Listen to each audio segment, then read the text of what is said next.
very courageously proclaimed a Jewish state.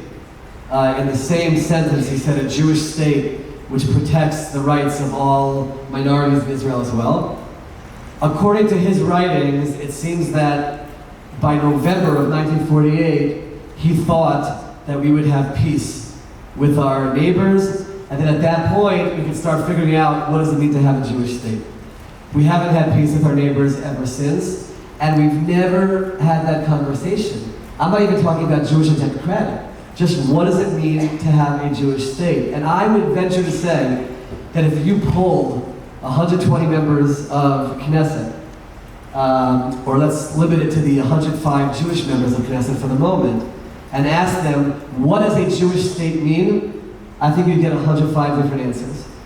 No one's ever defined that. What does it mean to have a Jewish state? And some people would say a Jewish state should be a place where it's run by halakha, by Jewish law. Others would say it's Jewish values. And the question is, which halakha? Who's opinion in halakha? Which values? What approach to those values? And others would say it's just a place for Jews to be. So we've never had that conversation. And I think that along the way, we allowed religion in Israel to be hijacked by a very powerful political entity, which is the ultra-Orthodox parties, and along the way we've lost a tremendous amount.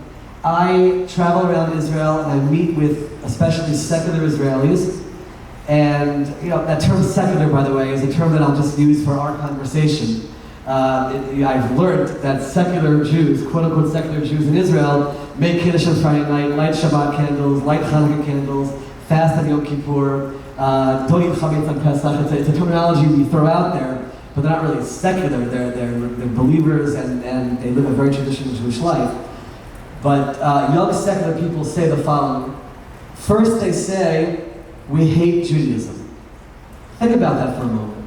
After 2,000 years of yearning to return to our homeland, tens of thousands, if not hundreds of thousands, of young people saying in a Jewish state, we hate Judaism. But they follow up that first sentence with the second sentence, and they say, and we hate that we hate Judaism.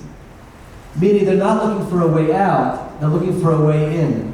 But we, and I say that as a collective we, on the religious side, have projected a Judaism to them that they're not interested in. It's stringent, it's distancing, they don't see the beauty of it.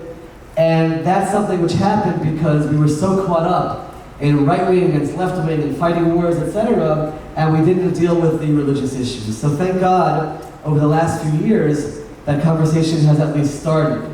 And simply because the